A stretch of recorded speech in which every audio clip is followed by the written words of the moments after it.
Welcome to the Who's Left podcast, a show about Indiana politics, history, and culture from an unapologetically leftist perspective. My name is Scott Aaron Rogers. I'm recording from Bloomington, a city that, before the construction of Lake Monroe in the 1960s, struggled with chronic lack of clean, accessible drinking water. From a typhoid epidemic in the 1880s, frequent droughts in the following decades, multiple unsuccessful reservoirs, and growth that outpaced several successful ones, it wasn't until the U.S. Army Corps of Engineers built Monroe Dam, creating the largest lake in the state, that this community could reliably turn on the tap without second thought. Few remaining Bloomingtonians and few Hoosiers in general remember a time when a safe, reliable source of water was not something to be taken for granted. But we must not forget those lessons because Indiana may be headed for a major water crisis in our lifetimes. Already, Indiana has the most polluted rivers and streams of any state. In their breakdown of the latest statewide water monitoring and assessment report, Hoosier Environmental Council notes that of the 33,000 plus miles surveyed, almost 25,000 miles, 73%, of rivers and streams are listed as impaired for recreational and swimming. None of Indiana's 67 miles of Lake Michigan shoreline support full body contact recreational use or human health and wildlife use. Pathogens continue to be the top cause of stream impairments in Indiana, with impacts to the potential recreational use of more than 24,000 miles of streams, over 11,000 miles impaired by agricultural runoff, the top source of impairment. The Indiana Department of Environmental Management has assessed over 36,000 miles of stream and found 32% of those to not fully support use by aquatic life. And the agency found a type of PFAS chemical in 100% of fish samples. Furthermore, industrial demand for water is increasing exponentially, with Indiana's economic development leaders looking to exploit underground aquifers for a massive corporate megasite in Boone County, while water-guzzling data centers proliferate across the state. And on top of all that, the Hoosier State currently has no statewide water plan, with Governor Mike Braun only mandating the creation of such a framework this spring. So, with all of this looming over us, and Indiana Republicans primarily occupied with culture war grievance and low-key election theft, it is more important than ever to send scientifically knowledgeable, qualified individuals with the capacity for systemic thinking to our state legislature. My guest today is one such person. Michael Potter is a geologist who specializes in identifying, characterizing, and remediating chemical contamination of soil, groundwater, lakes, and rivers. Additionally, he responds to environmental emergencies such as train derailments and chemical spills. Having worked for multiple companies in the industry over a 25-year career, Potter has worked on hundreds of properties around Indiana and around the country, completing soil logging, water well installation and sampling, lake and river sampling, remediation system design and installation, worker and community air monitoring, incident characterization and closure reports, human health and environmental risk assessment as a field operations leader, environmental unit leader, and safety officer. He is a Democratic candidate for the Indiana State House of Representatives in the 47th District, which includes parts of Johnson and Shelby counties in the central part of the state. In the following conversation, we'll discuss his unusually shaped gerrymandered district, the importance of comprehensive water policy and sustainable development, and whether the data centers that seem to keep popping up have any place in that ecosystem. Real quick, before we get to the interview, please consider supporting Who's Left with a paid subscription. This is an independent media project. I don't paywall content, I don't sell out to advertisers, and I don't have billionaire benefactors. Only individuals like you keep this thing going. I refuse to gatekeep valuable information in the middle of a political crisis, even to my financial detriment. So please, if you find value in this work, go to whosleft.us and subscribe at the paid level. It's only $5 a month or $50 a year to help me write more, research more, and organize more. Not ready for a long-term commitment? You can make a one-time contribution on Cash App or Venmo. Links are in the show notes. Look, I'm pushing 50. My sore old body could better serve the state constructing a better future for Indiana than actual construction, but I need your financial support to do so. And if that doesn't work for your budget at this time, you can still help out by liking and sharing on social media, commenting, leaving reviews, providing feedback, and forwarding articles to your people. We are building a community of Hoosiers dedicated to making this state and its government work for all of us, not just the elite few. Please join us. Follow on Blue Sky, Instagram, and Threads at whosleft.us, and on Facebook, X, TikTok, Mastodon, and YouTube at Who's Left. Tell the others. Let's build a radically democratic Indiana together. Thanks again. Now, here's my conversation with Michael Potter. Oh shit, Doc, it's Michael Potter. Michael, why did I start our interview with a duck joke? Well, of course, I'm prepared. Peek around the corner here, do it in reverse. So, hey, Scott, thanks for having me on. This is House District 47. And wouldn't you know it, it happens to look like a duck. And I'm running with it for my logo. It's, I live way over in the tail here. And, as we talk, there'll be some things that we'll reference. And one thing that's kind of interesting for our community is this little spot here. It sits almost directly on top of Center Grove High School. And so, for House districts, that school district has 1, 2, 3, 4 House districts that represent it. So, I guess it wasn't always that way. But as a kid living in Center Grove area, I was pretty disconnected from politics, and maybe that's one reason why. When your district's all broken up and you don't know what to look for, makes it pretty tough to stay engaged. It's fun.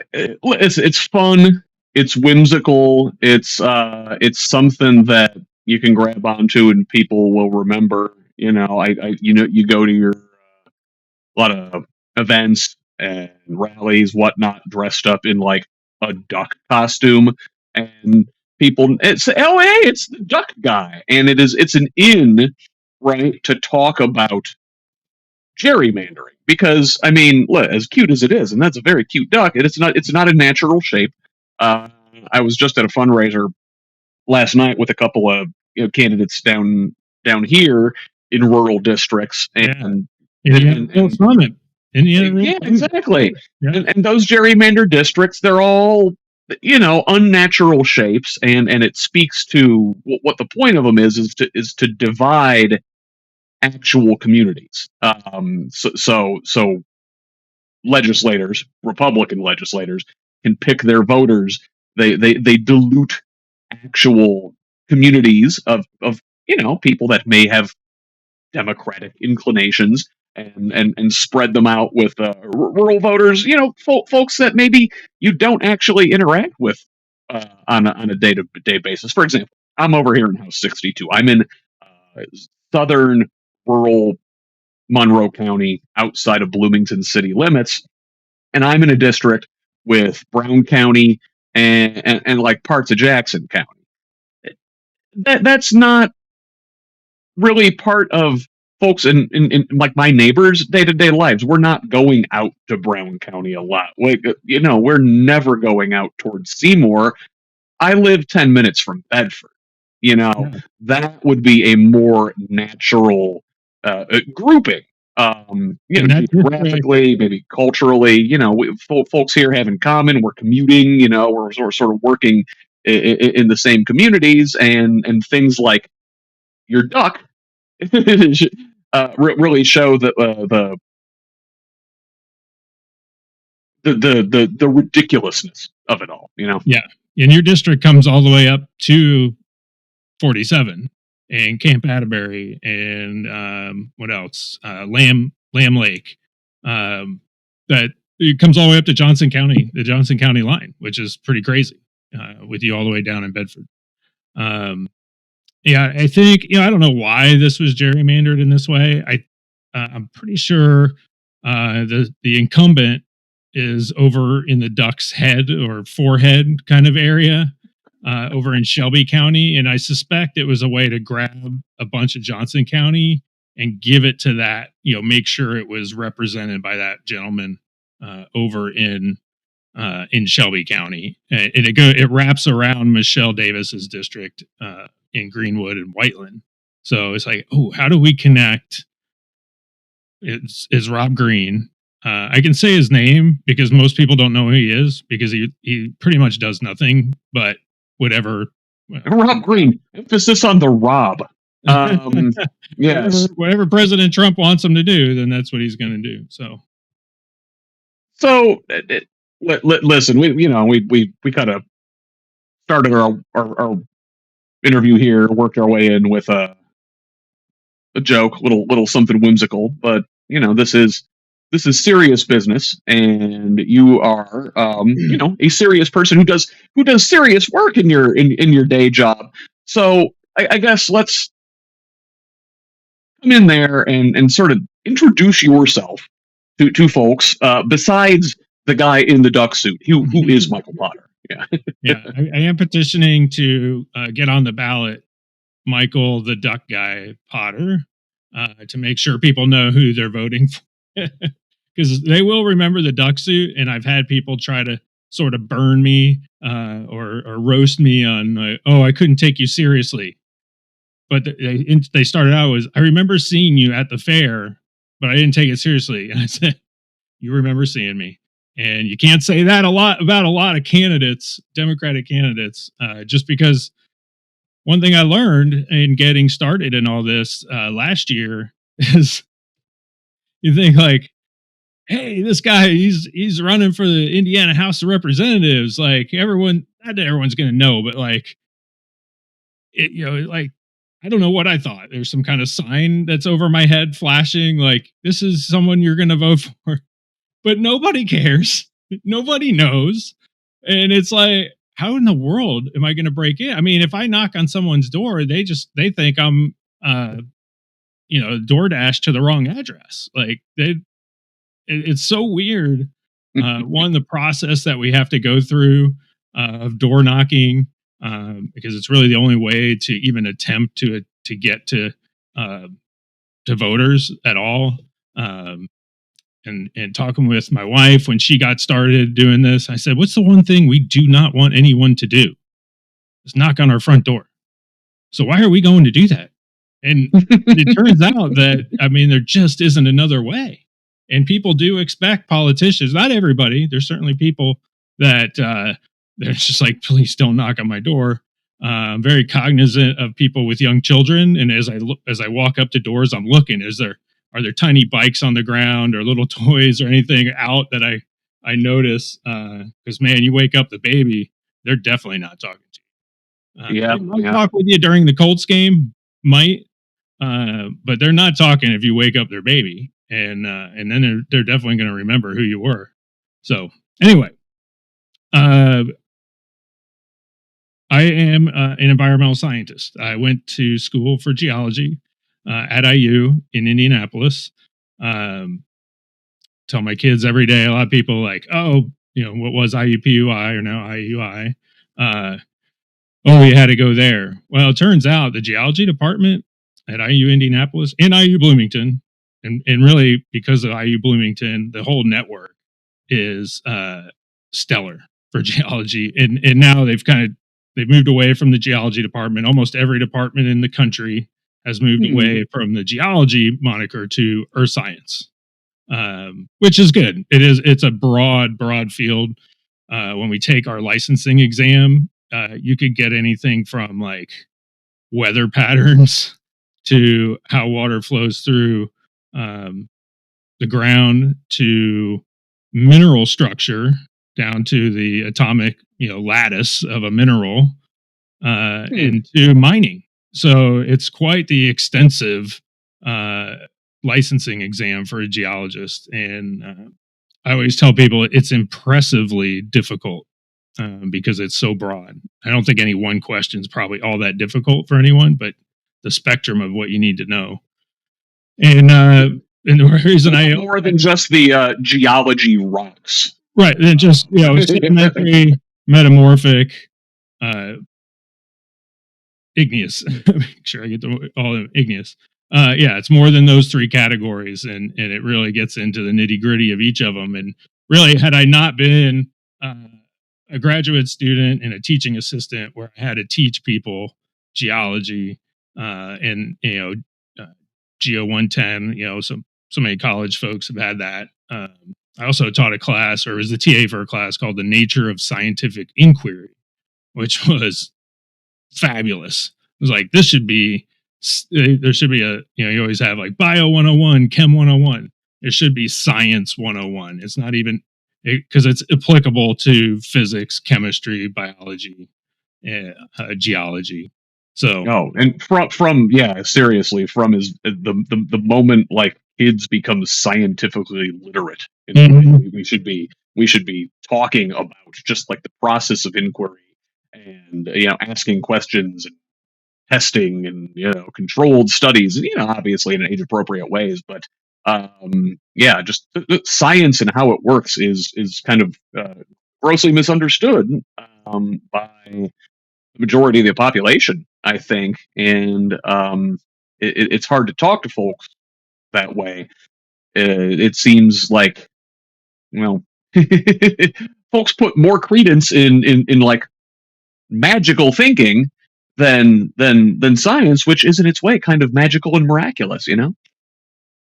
It's absolutely magical. And that's one thing I liked about earth science. And although I'm not very good at mineralogy, so mineralogy is like the organic chemistry of geology, it's fascinating because everything's about the symmetry and how crystals form. And it was like, that's a sophomore level class, and so it's kind of, if there is a weed out class, it's sort of the weed out class because it's pretty heavy bonds and symmetry, like weird 3D symmetry on how you rotate a crystal around. We don't need to talk about that, but it's really fun. No, you just weeded me out because it's way over my head. But so you have the scientific background, the scientific understanding, and it's funny, ironic in a way, that your district is shaped like waterfowl, and Indiana is, well, among the worst in the country for having foul water, and that is right in your wheelhouse. On my campaign committee for puns about ducks. So let's address Indiana's foul water, because listen, water is life, right? That is, it's a cliche, but it's true. And this sort of came up around the Leap District. I feel like a couple years ago, when they're talking about purchasing all this property in Boone County in the Lebanon area, and putting data centers and big developments and business park and stuff out there. And well, that's a problem because in central Indiana in particular, Indiana in general, kind of has water issues, like sustainability issues, and really, like I said, water is life. So water is at the center of everything. It's one of those things we take for granted, we don't think about. So get me excited for water. Yeah. Did you watch my interview on Friday? Because you led me right into it, and why, kind of how I got into running for office. Anyone out there that happens to watch this, anyone that knows me is probably not watching this, but they wouldn't have thought I would go into politics. I don't think that was not what I was voted in my senior class will or whatever they call it back in high school, is most likely to be a politician. But one of the big stepping stones for me, where I was just like, this is mind blowing and it's driving me crazy. My wife had stepped in to just running for our little town of Bargersville town council. So we just started looking into being politicians, or at least she did. Um, and the LEAP thing came up.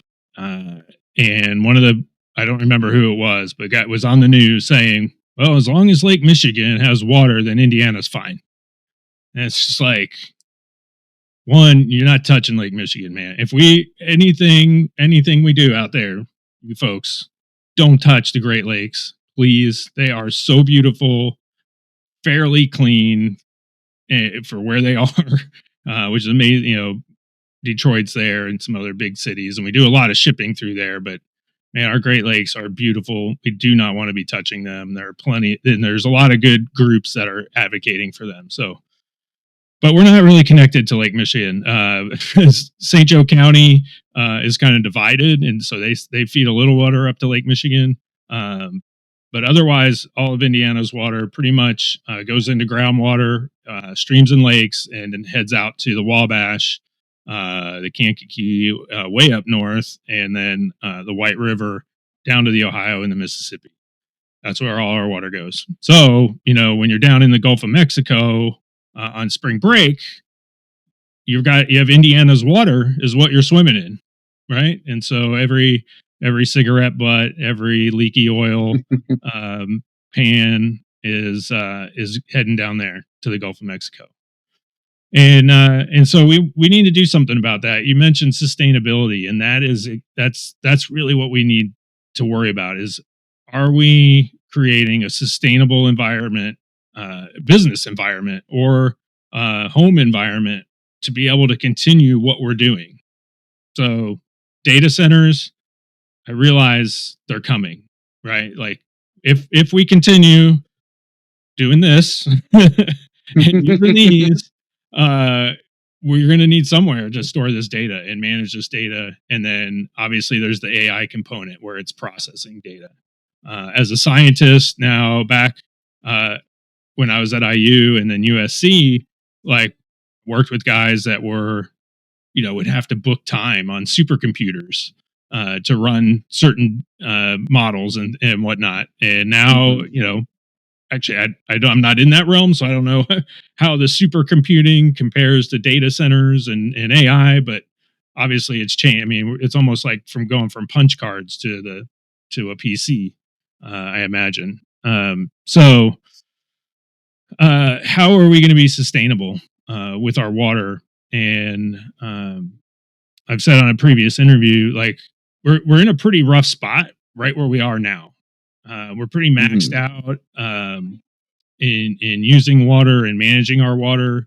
There's a debate at the state level: is like, do we need a statewide water plan? It's like, yeah. I mean, to me, there's no question. I don't even know why it's a debate. We need it. I think they're working through it.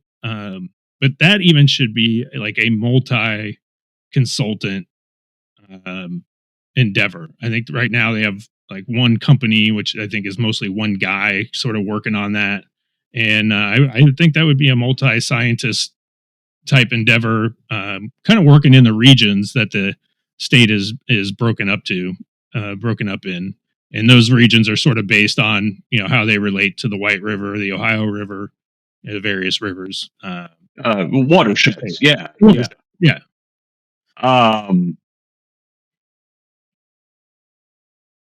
You mentioned, the Indiana water, the rain that falls here and goes into our ground and runs into our streams and rivers and stuff. It winds up, down in Mississippi in many cases.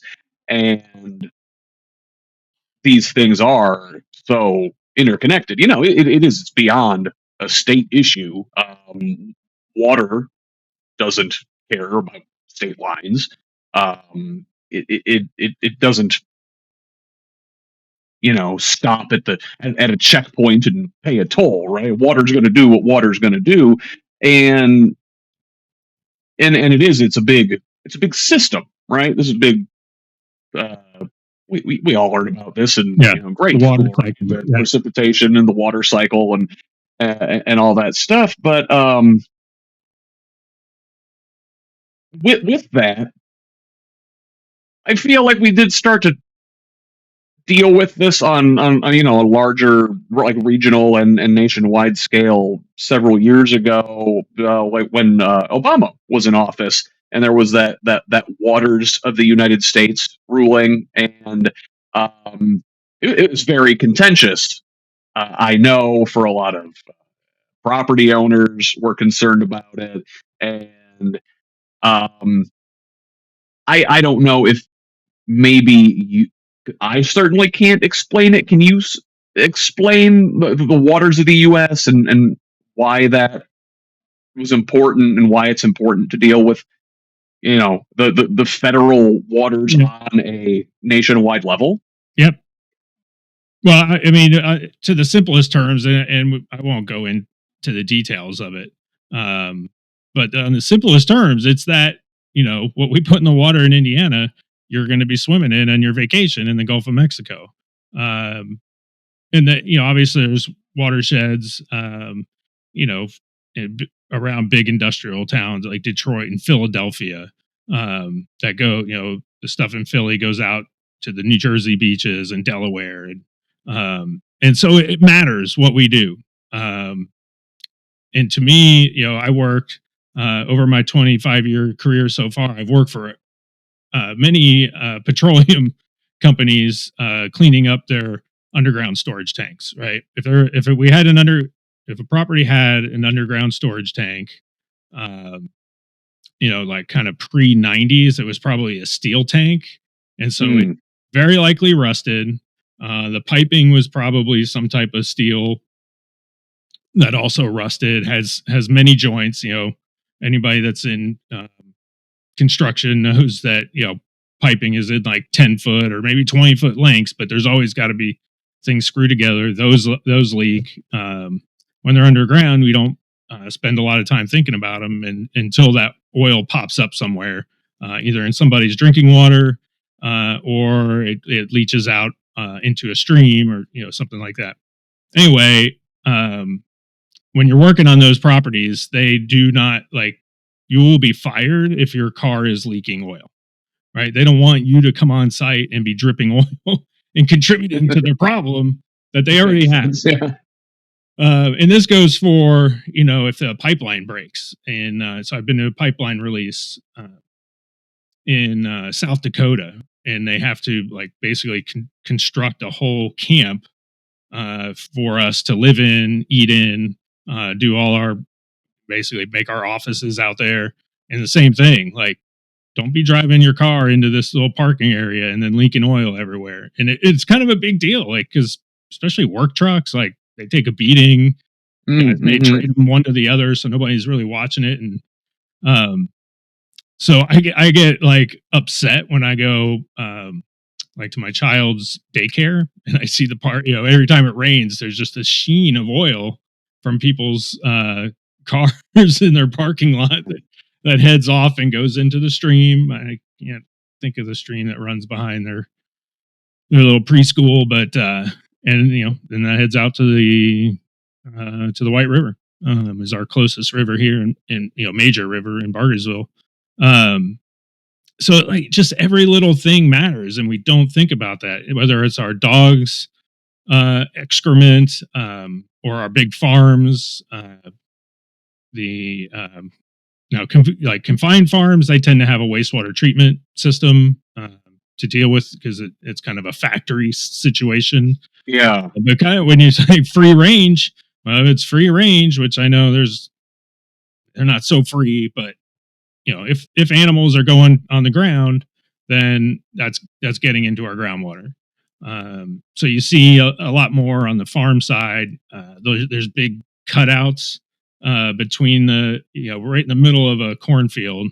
There'll be a big cutout of grass, and that's what a buffer they put in to help at least try to leach some of that stuff out before it hits the main waterway and heads out. because farm field, and I say farm, you got your cattle in one area, but you're sometimes fertilizing either with human biofertilizer or animal. There's no mistaking it in Indiana or any agricultural area when it's fertilizer time, and you're just like, wow, that's something. I mean, I've been on many. So what I do for my job, or what I've done over the years, I'm kind of sort of right now working on the edge of this. But I worked right in the middle of responding to train wrecks and pipeline releases, big environmental emergencies like the BP oil spill in the Gulf, or most recently the East Palestine train derailment.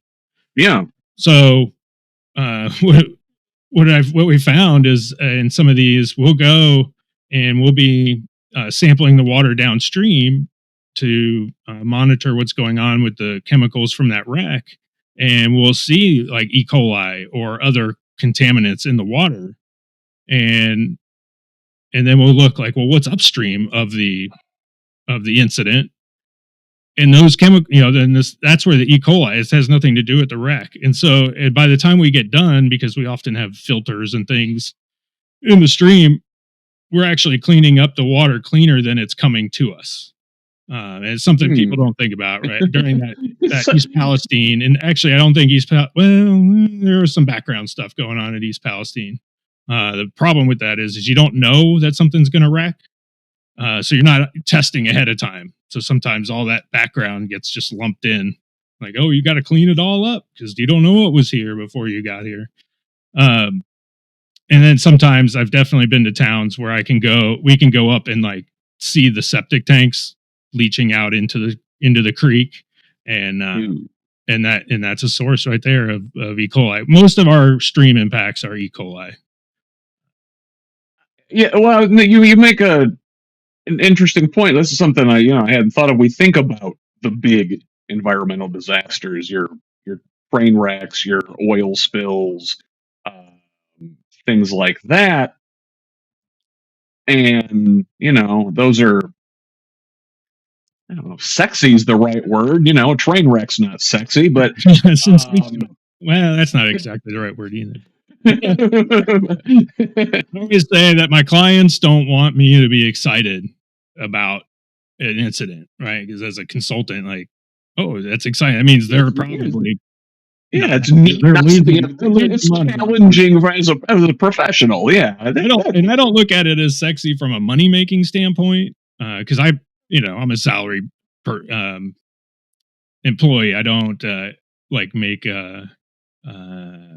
make more if the twin. I don't make more if it's a more sensational wreck, right? Like, it's just, I mean, I work a lot more hours, and so I could get overtime, but I don't get a cut. What's it in sales? Commission, yeah. Commission. I don't get commission on the bill size. That maybe it leads to some perverse incentives, like, I need you guys to release the more toxic waste. Yeah. But I have to say, anyway, I want to have a disclaimer here, though. Is particularly one of the I've worked for the most is railroads, and they do anything from puncture a diesel tank and spill 50 gallons to obviously the big train wrecks. They are very good stewards when they go on. Every railroad I've worked for, incredible, probably more than they need to be. So just want to put that out there for folks. I mean, I would take a side trip and ask, like, would they do that if they weren't mandated to? But that's that opens a whole other can of worms. But I think what it come to is you get at talking about the E. coli and like farm runoff and stuff, and most of the sources of our pollution, our water contamination, are flow drip kind of little things like that add up over time. It's not the big incident. It's the little things that just go unnoticed, drip here, drip there. Yeah, absolutely. And I'm giving, farms a bad name, but also, our automobiles, and they obviously have an exhaust issue, but then just the slightest drip, like, if you have that stain, in your parking lot, in Bargersville, downtown Bargersville, just walked over to a restaurant, and it's probably like 5 years old now. It feels like it's brand new. But the parking lot's pretty new, and there are some like major oil stains in the parking lot. It's just, again, we're a rural community. People love their old trucks and old cars, and that contributes. Lawn fertilizers. That's we get the algal blooms, huge. And every person, like, uh, my yard doesn't matter. I'm doing it right. Like, more than likely you're not, unless you're having it, I don't know, professionally done, is probably not doing it right either. Um, just about all of us are over fertilizing if you're fertilizing. So that contributes. Yeah, I've traced a drip from a railroad diesel tank. Um, Traced it. We, it was like, well, it fueled in this area and it ended up here, and the tank's low, and so, but we don't know where all the fuel went. And so I was like, oh, I've done this before. Really, the only way, let's just start walking the track back to where it came from. And you could see the drips, like, and because I think it was speed controls up near Chicago, so it couldn't go real fast, maybe 20 miles an hour just through this city. And so you could see the drips like every 3 feet. And I looked it up, literally a drop. And there's a definition of a drop, and it's like 1 or 2 milliliters or something like that. But you do that every 3 feet for 10 miles, and it's like hundreds of gallons. And I was like, well, so there was this much left in the tank. There was this much we think was spilled when it parked. And so if you count all these drips, that's the remaining. So there was no catastrophic release. All those stream crossings, it's not like it released it into the stream. It just been dripping doop, doop, doop, doop, doop, doop, all the way along. So yeah, every drop adds up, and that's why I have a job, right? Because we work and chase down every drop that matters, and then do a risk based analysis. Is this going to be a health issue? If it adds up, whether you're in your home and you're breathing a chemical, and it matters, in a residential area, you kind of use an equation that would pretty much put you there 24/7. In a work atmosphere, it's you're exposed for 40 hours. If it's outdoor, it's a different exposure, right? And so you look at those risks, and that's how all these factories have exhaust and whatnot. I think we're seeing that we're looking at the risk a little too low, and we're trying to adjust that to deal with whether it's global warming, algal blooms, E. coli in streams, all that stuff. We're seeing like we're having noticeable, significant impacts on the environment.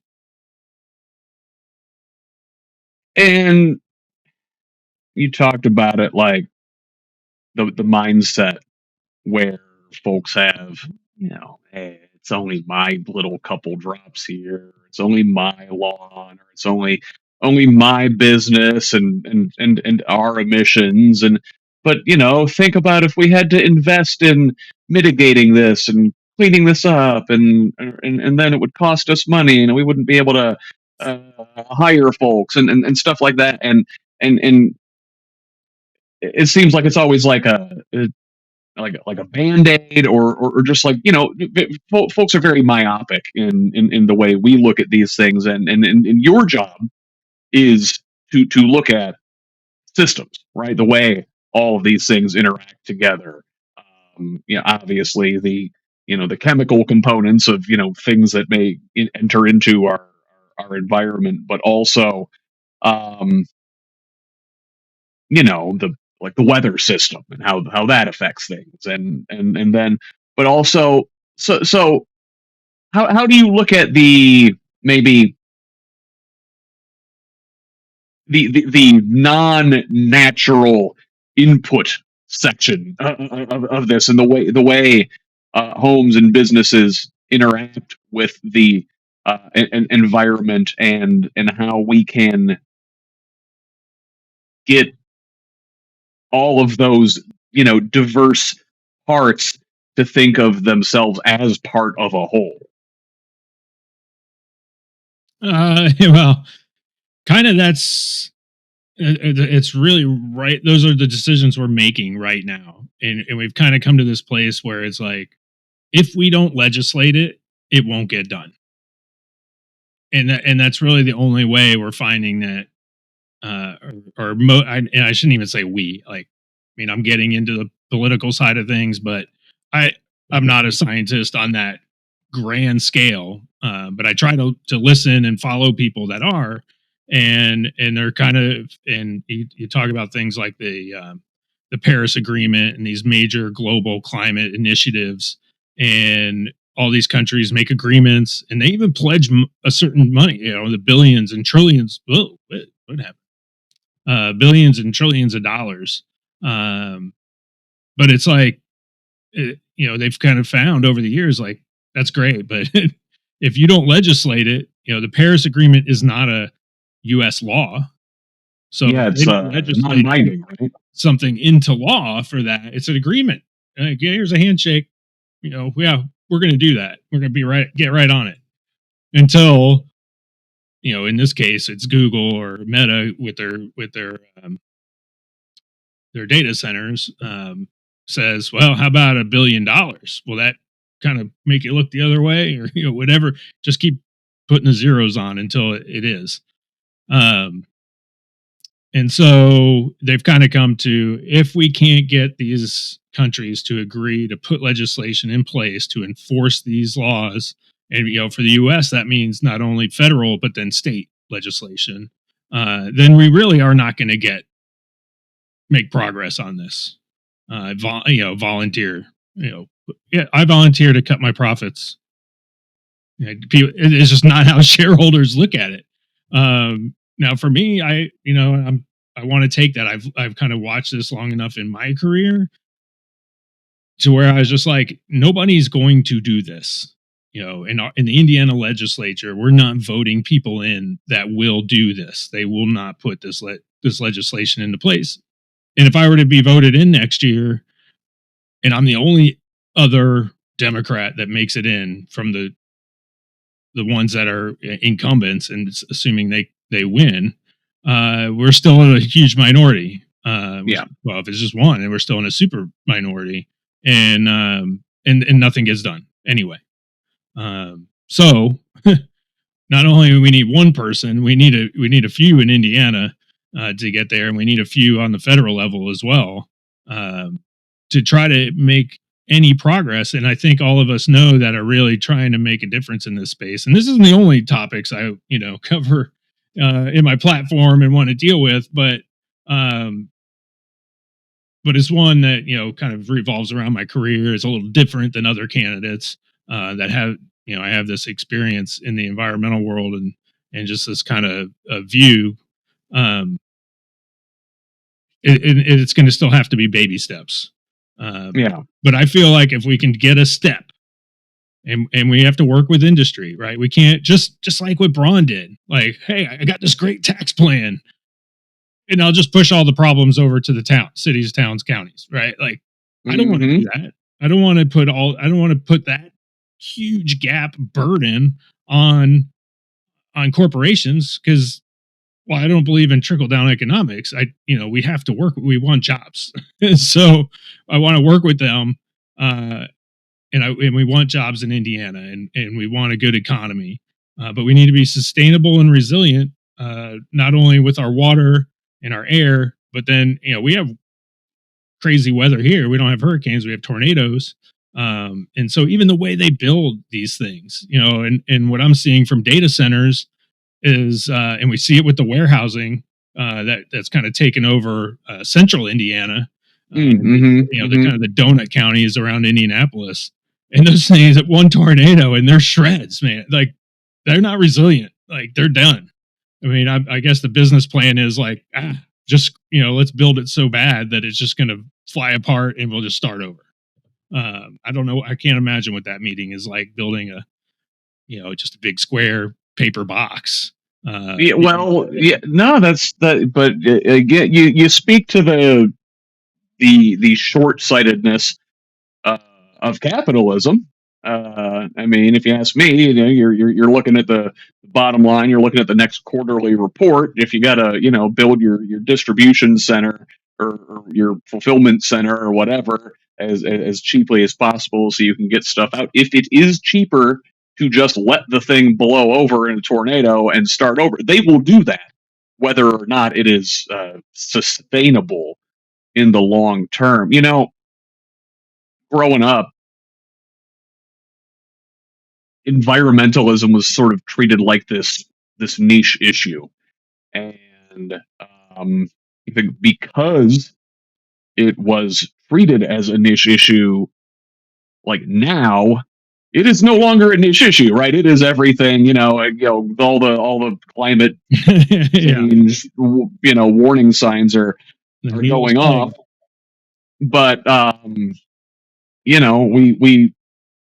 we still have to live on this planet. We still have to live in this state. It's weird for a state that is as dependent.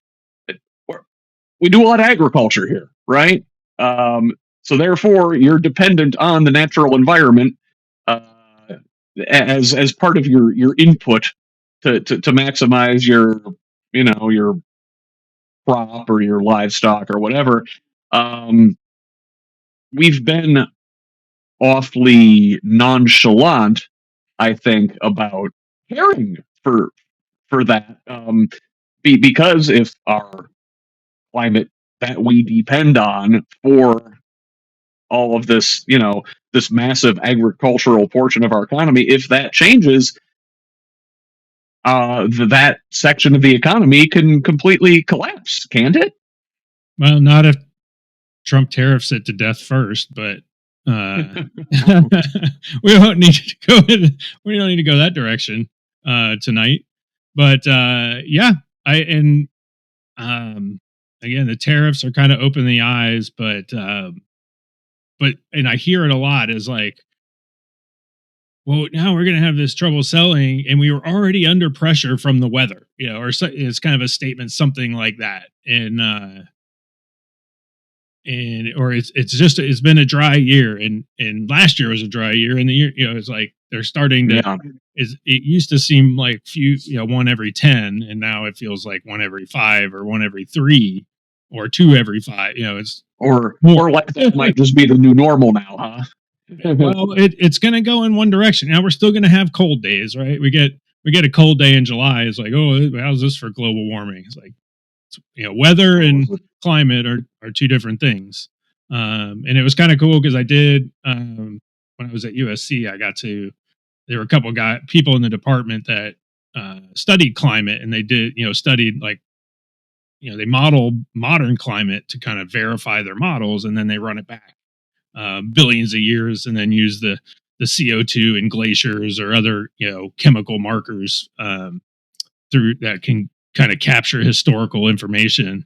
So it's kind of fun. Not only do I love my job and I love what I do day to day, but I've got to be around some really interesting things, whether it's that or most recently, I've worked for global engineering companies, and I work on this little U.S. environmental piece. But they build stadiums and highways and data centers and skyscrapers, all that kind of stuff. And so you get to see like what can be done.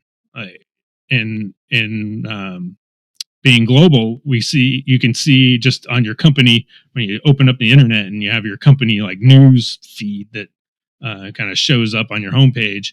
You get to see what we're doing around the world and the kind of sustainability that is being built into infrastructure in the Netherlands or in Japan or the Middle East. That's a big area of development now. That a lot of the big engineering companies are, they're all over the Middle East trying to get some of that money, and so you can see directly, like I kind of, I look at like other people see this, like everyone else in the world is doing this completely differently, but we're just ignoring it and we're moving on with these kind of ancient philosophies, which in meditation, it sounds like it's a good thing, but no, we have to evolve our strategies for infrastructure and highways and transportation and electric cars. I mean, that's a piece. It's not the only answer, but I own an electric car, and it's really great around town. It's a little interesting traveling cross country, but man, around town, just scooting around, not having to fire up a gasoline engine. That's kind of cool. It's kind of nice. Yeah, that's one of the you mentioned the folks out here in rural areas. We like our old pickup trucks, and that's certainly true. But my God, I feel like some people are married to the idea of paying for gas. Like, if you didn't have to do that, why would you want to? If it was cheaper to have electric vehicles, why wouldn't you want to do that? There's like some weird cultural attachment to fossil fuels, and I don't know if I can explain that. Can you explain that? No, I can't. And again, I work directly. Matter of fact, I recently, over the last couple of years, somewhat intentionally, somewhat not, have kind of moved my career around to detach from just being, big oil, kind of being a major percentage of the income for that company, of the revenue, um, and working for the BP, the Shell. In that I don't mind working for them. And again, they're not spilling stuff. I always hear this like, oh, they're just doing it on purpose. Like they're definitely not doing it on purpose. Fuel is money, right? Gasoline is cash money. It's just like flushing it down the toilet. So they're not doing that. Plus, on top of that, they have to pay me to go clean it up. And again, I'm cheap, but having 20 excavators on site is not cheap. Right. So, Yeah. I mean, these incidents are like millions a day for cleanup. And so they do not want to do this stuff on purpose. But when they're trying to cut our rates down, but their CEO is making, hundreds of times our salary in bonus, it's like, I don't want to work for that. I don't want to support that. And I've had, I've shared things on LinkedIn about, electric cars or whatever. And I've had, I'm friends with people that work at either pipeline companies, oil companies, down the chain. Again, it's not the CEO, it's not our bosses who are like, we're taking that contract away from you because Michael said he likes electric cars. Not those levels. Just like my buddies that were kind of in the trenches together.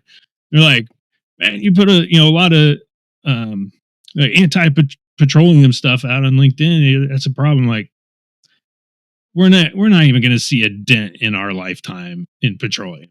Even if we got rid of cars in the US, like the amount of plastics, the amount of fuel we use, and now with data centers, running these individual generators with insane amounts of fuel,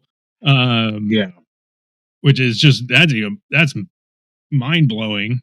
Like we're not slowing down energy production, my man. It's okay.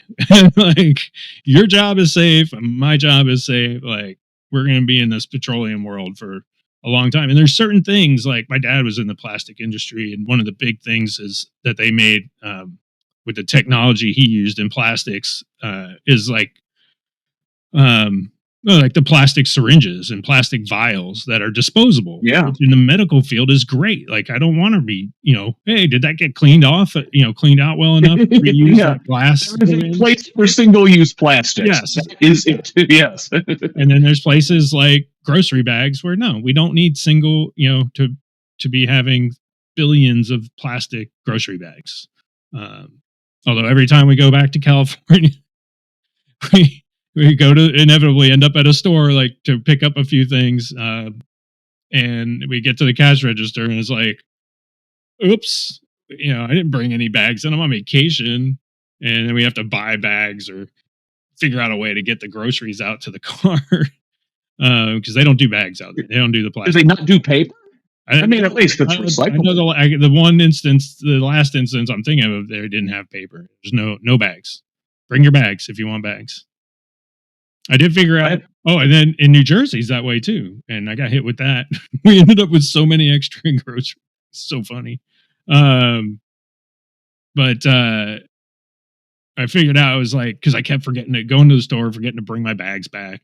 And I was like, I'll just push my cart out and just individually load the groceries into my car. And then when I get home, I'll get my bags and from inside the hotel and bring them out, and load it in and walk instead of keep buying new bags every time. All these little things that we keep getting down to these little incremental things that seem so insignificant. But we have to remember it multiplies so quickly. And that's the thing. I think just like so many regular folks have a hard time wrapping our heads around. You mentioned data centers a couple times, and obviously this is on a lot of folks' mind right now. They're popping up everywhere across Indiana, or attempting to. We saw recently in southeastern Marion County, folks there banded together, said, "Yeah, we don't want this here in our neighborhood. We don't want this in our township." Over in Morgan County right now, they're fighting, trying to keep a data center out of their community. That one's sort of moving forward. I've been paying attention to a couple up in Northwest Indiana. Like you said, these things they're inevitable. I mean, yeah, we're producing gigabytes of data here right now ourselves. That's got to go somewhere. We need to put these things somewhere. But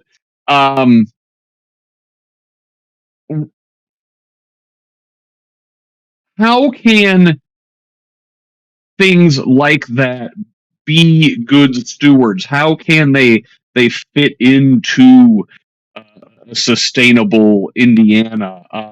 Is there a way to thread that needle where we can have these things in our state that may bring some tax dollars, some economic development? They don't bring a whole hell of a lot of jobs, at least not long term. During the construction, they do, sure, but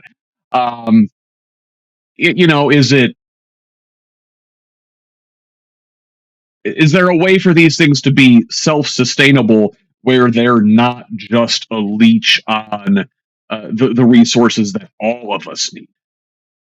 Yeah.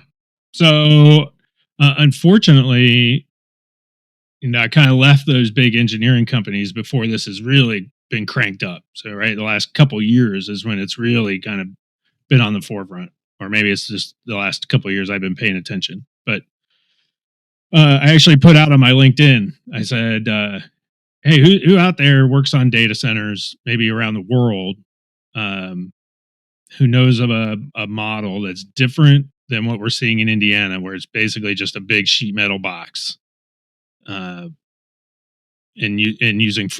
seemingly using fresh water for all the cooling. Like there's no recycling. It's just cooling to dump it out, and whatever happens to that at the end, which is just it's not even a good economic model in my opinion. But yeah, you have to balance the drilling and getting the water versus what it costs to cool it or allow it to have time to cool. So you'd have to have water storage.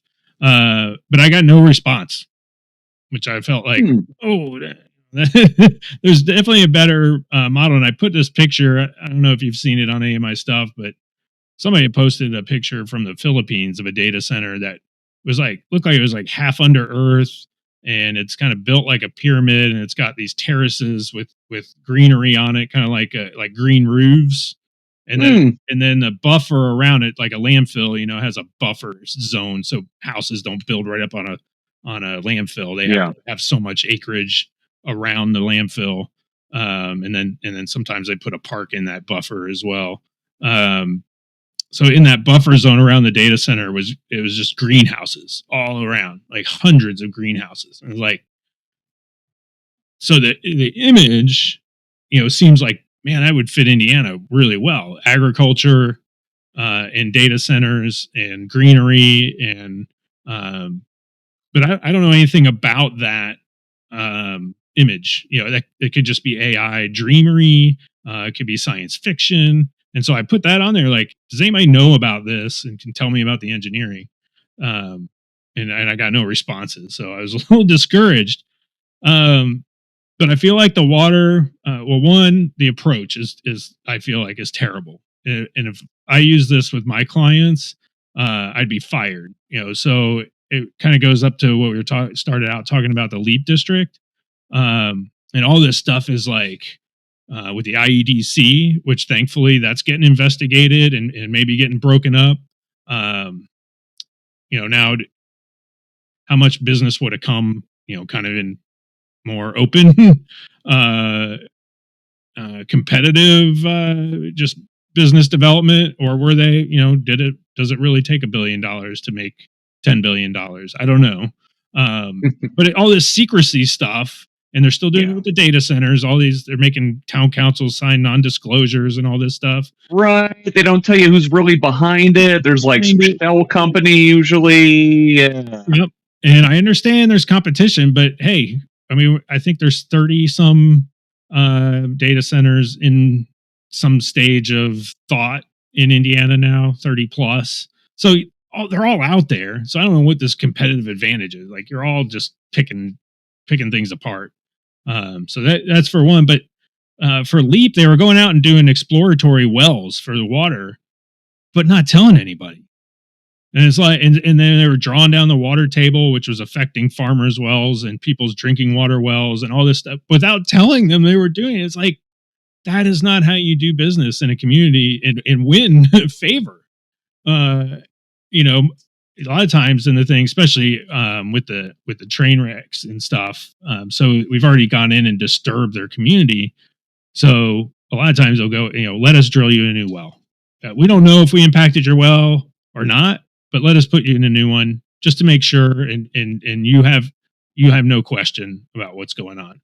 And even then they get a lot of skepticism. Why do they want to build a new well? Are they going to put stuff in our new well? Like, we're just trying to make this process smooth for you. You can go back once we investigate, everything's cool. You can go back to your old well if you want. We'll even take out the new one.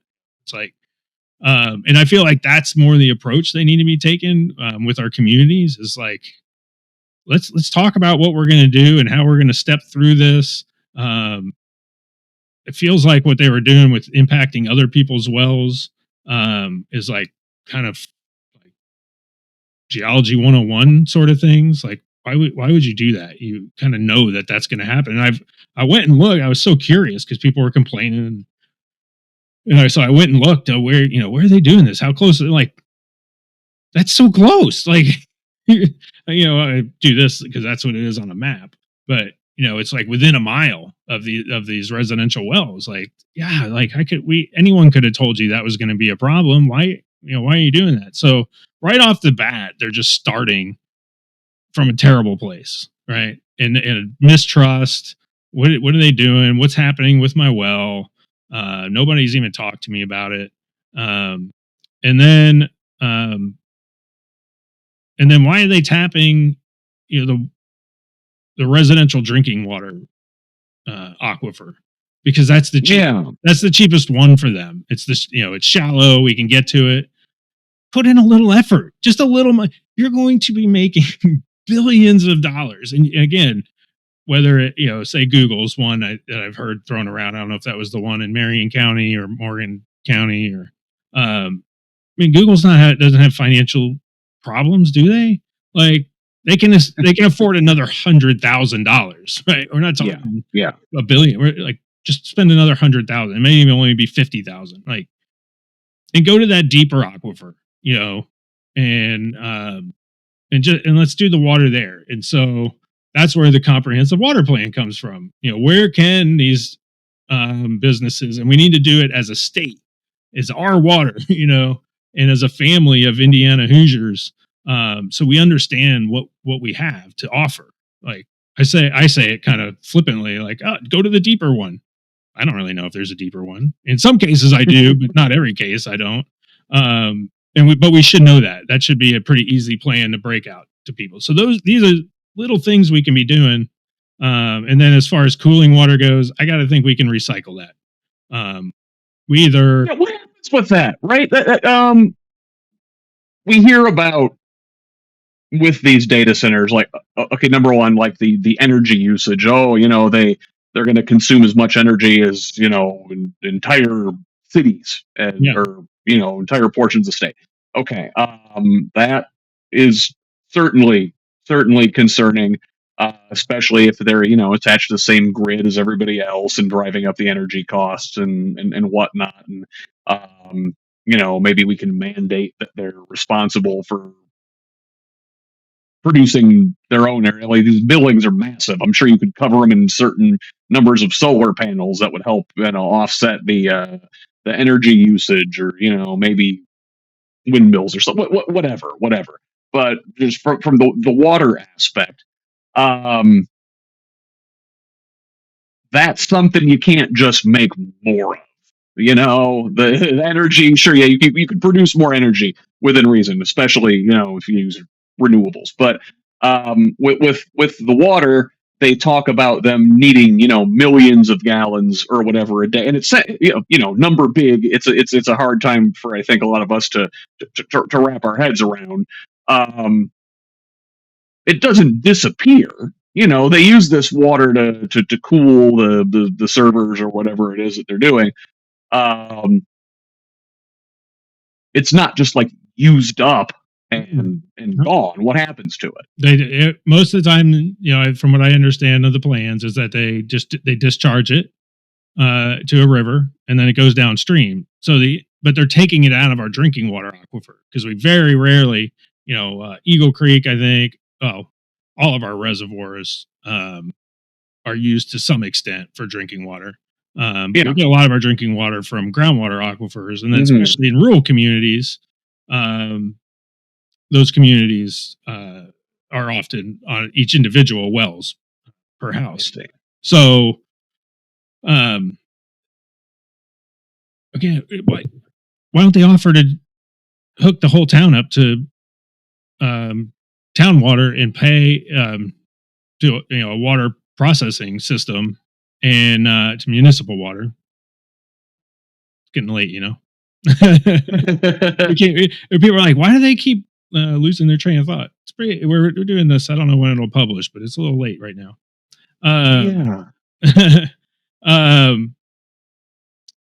They again spend some money, put in a municipal water system with a remote supply well or wells, and get these residents off of their wells, and so then you can use the aquifer on.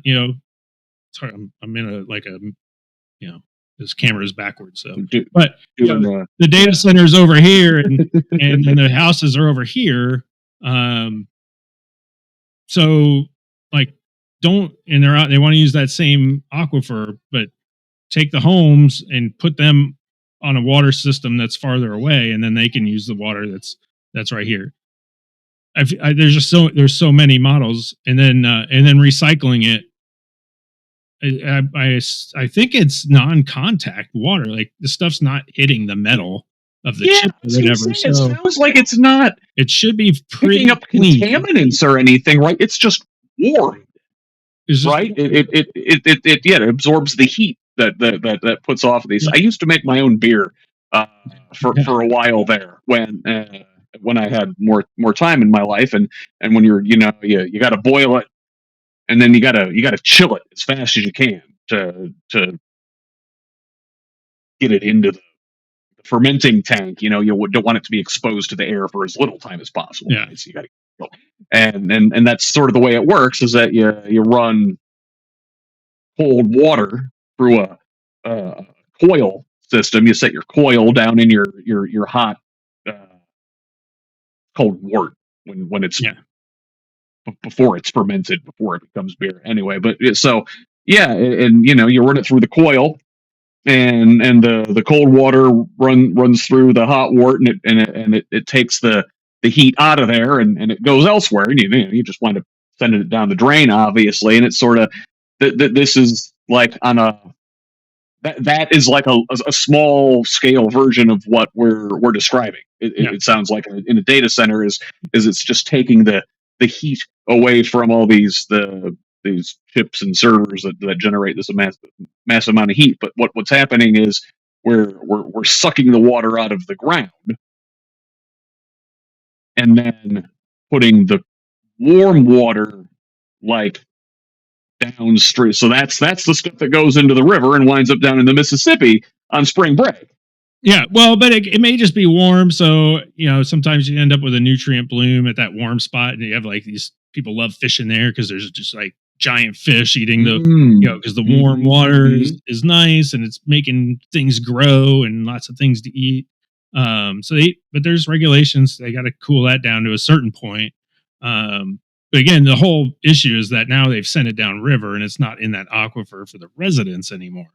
Now, I probably get myself in a little bit of trouble for the same reasons we've been talking. There are little details here on the engineering side, but so can they cool it and put it just recirculate, inject it back?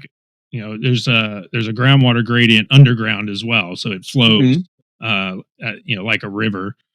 So put it up gradient and let it come back. So they're basically recirculating their water. If you put the injection well up gradient of the extraction well, then it should pull that. And does that give it enough time to cool?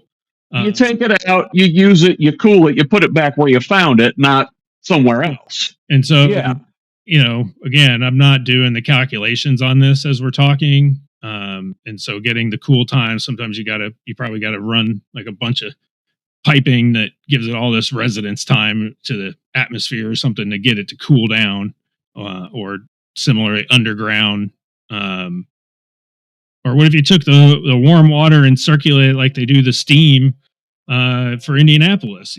Like now it's not going to be steaming hot, but can you use it for something else? Roads, right? If you line the roads with coils, like some people do with their driveways, how can they use what they want to do to benefit the community? Is all I'm really looking for here. Give us something, because right now all they're doing is taking, and I haven't seen anyone talk about benefit. Right? Like they're not even taxing them right now. They're giving them significant tax breaks. You come here and you want to set up all this stuff. You want to extract our water. You want to extract our power, and extract our arable land. And what do we get out of it? Okay, like some tax dollars is great, but are we getting tax dollars commensurate with like what you're taking out of the system? Are you putting back? Are we getting good value out of this? Yeah, and it sounds like currently we're not, but there is potentially a way to do so. I feel like there is. Again, everything I've seen in my career, and I'm a geologist and I focus on remediation. But I stayed at a Holiday Inn Express last night, so I got that. No, but I worked around a lot of engineers that work on buildings, work on wastewater systems and those kind of things. So I've seen them. I've worked on factories where they have cooling water and settling ponds and all that kind of stuff. So I feel like the engineering's out there, but again, I'm not discounting that. I'm leaving a lot of details and a lot of calculations out on these to get this exactly where it needs to be. And similarly, I think on the energy side, solar isn't exactly right for them unless they have a whole lot of battery storage. Because of how much energy they need at one time, right? Sure. What if you take, you use their property and all their buffer zone and put a lot of solar in? A town like Monrovia, right, is where they want to go in Morgan County. Mm-hmm. Like they could easily put in enough solar to equal the amount of energy they take. Again, the rate's different, but they can equal that amount and take the whole town and put it on the solar grid. And now they have access to the gas or coal plant energy on demand that they need. And the resident, they're on two different systems right now. The residents are on this solar. I mean, there's still backup coal power or gas power. Sure. That's there. So people will be like, I don't want to just be on solar. Like, what is it going to do? I mean, there'll be batteries. You got the backup, but they're equaling the power they're going to take. They're equaling that in solar, and they just, we're exchanging the rate of uptake. So, I feel like there's something that could be done there. It's going to cost them money. But if they don't do that, then it's costing us money. And you can't go into communities and be like, hey, we want to come in and it's going to cost you more to live when we get there. Because we're going to take all your energy and they're just going to artificially drive up the rates for no good reason. Yeah. So Michael, this has sort of been a grab bag, I feel like, of environmental topics and how these things fit into our daily lives and how they affect our the way we interface with our business neighbors and whatnot. But we've been all over the place a little bit. Help me tie a bow on this thing to wrap us up tonight. So we have a level of energy we use, water we use, and waste we create right now. And I think most people agree that at that level, it's already kind of a problem. Or even if we don't agree, like there's a level. And so when I come in, if I were to get into a legislative position, my thought would be we need to stay here or reduce that. And so any proposal for a data center, drug manufacturer, car manufacturer, battery manufacturer, any whatever it is, right? What's your energy plan? What's your water use plan? What's your waste plan? Like, it's the industry I'm in. That's like basic. That's just like, how are you going to run a cable through the ground? Kind of basic question to me. Like, and they're not answering that, right? They're trying to. The Leap District has had issues because they made all these agreements, and then they're like, "There's no water here." That's a problem. We had that here in Johnson County with just a little residential plot on a farmland. Developer bought a farm up. Like, we're going to put houses. Like, I think the residents cut it off because of drainage, and that was going to kind of sheet flow and cause some problems. They may have got around it. It looks like it's shut down. The last time I checked was just this weekend. When the developer was there and they were talking about the drainage, I was like, do you know that all the homes around here have well issues? Like, so you're going to have to, when you do this, you're going to need to like drill deeper or come up with another water plan, because the current plan for all the residents around here, they have to truck in water pretty much every year now. And I won't go into that because we're kind of late in this show, but that I got just out of curiosity because I saw people posting all the time in the area I live that their wells are dry. I'm like, what is going on?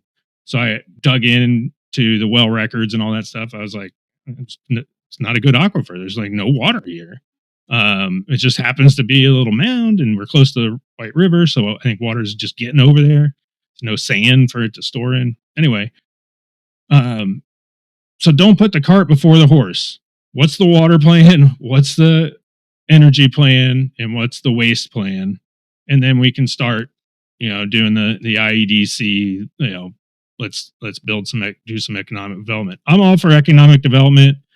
Personally, I think there's a huge market out there for these environmental products, whether it's solar panels, batteries, and then there's the whole consumable goods that can be made in a more sustainable manner. The market's just ripe for that. Why can't Indiana be a leader in this stuff instead of being a leader in abusing the environment? Yeah, and that's a really good place to bring it. We have we do have these natural gifts here in our state. But if we don't take care of them, if we're not thoughtful about the way we use our bounty, it will not be here for us to leave our children. Yeah. Yeah. And I think we really have plenty of it. Like kind of what the guy was saying, if there's water in Lake Michigan, now that they're not connected, but we do have abundant natural resources. And we still have coal, and he has a great coal producer now. Like we want to reduce that, but again, we don't need to shut it off and just blow that industry out. Like let's just step it back, use our water wisely. And if we plan it, get this statewide water resources plan done, and move forward with that. I think, we don't need to hamper industry too much. We've been a very industry friendly for the environment side of things for a long time. And as a junior consultant, I was just like, this is great. Like it makes it really easy to satisfy my clients because I don't have to clean it up to like clean. But that was naive. And they want to continue to, relax the regulations. And I don't think we need to relax in Indiana. I think we need to hold the line and kind of bump it up. I mean, we didn't even talk about PFAS and that mess. And some of this, I want to say that we didn't know. Like we didn't know when we dipped railroad ties in creosote pits. In the cheapest, best way to do a dipping pit, whether it was steel or paint or creosote on railroad ties, it was just to dig a hole in the ground because Indiana's full of pretty clay-rich soil, so it makes a good holding tank, but not a great holding tank, just a good one, and it leaches out. But nobody knew what the ramifications were, and so we want to learn on those lessons. Like if we don't know, let's take the conservative approach and then work back instead of abusing it and then saying, oops. You closed with a great word, and that's conservative because well, listen, Indiana has a reputation as a conservative state. Well, listen, the responsible conservative thing to do would be to conserve the resources that we have and use them wisely. So, Michael, why don't you tell the folks where they can find more information about you and your campaign, and how they can get a hold of you and maybe help out with time, talent, and or treasure. Yeah, I'll bring my sign back. Keep an eye out for the duck. Running in House District 47, which is in Johnson and Shelby counties, Donut counties around Indianapolis. And you can find me at friendsofmichaelpotter.com and Friends of Michael Potter on most of the social media sites. All right. Very good. Well, thank you, sir. Always good to see you. Appreciate you being here with me tonight. And always good to have you here with us on the Who's Left podcast. Thank you, sir. Thank you so much. Once again, that was Michael Potter, environmental geologist and candidate for Indiana's 47th State House District in next year's midterm election. Find him at friendsofmichaelpotter.com and at the same handle on most social media sites. You can also frequently find Michael as a guest panelist on Who's Left This Week, which streams live every Sunday morning at 10:30 a.m. on Project Next Media Network's YouTube, Facebook Live, and Twitch streams. Indiana's most thorough weekend morning news and politics talk show. It is a lot of fun, if you can call following the news in this timeline fun. I bring together a diverse group of panelists from the Democratic Socialist left to never Trump conservatives, and we look at the week's headlines from around Indiana and beyond. We'll also take time to examine one big thing, a different deep dive every week. I hope to see you there in the comments. But if you can't make it live, the program will be available as a podcast later Sunday afternoon. Thanks again to Michael for taking the time to dive in deep into these topics with me, and thank you for listening. If you can, help him out with a contribution. A link to his ActBlue page is in the show notes. And if you're feeling extra generous, also consider contributing to this project with a paid subscription at whosleft.us, where you'll find my entire archive. I rely solely on the generosity of kind patrons like you to make this information available for free to everybody. In addition to the website, you can find me on Blue Sky, Instagram, and Threads at whosleft.us, and on Facebook, X, TikTok, Mastodon, and YouTube at Who's Left. Direct message me at any of those sites with feedback, tips, ideas, and concerns, or email me at scott@whosleft.us. Finally, while you got the old email machine out, please forward the show to a friend and have them pass it on too. Let's keep building this project and a truly democratic state, one conversation at a time. Until the next one, this has been the Who's Left podcast. I'm Scott Aaron Rogers. Love each other, Indiana.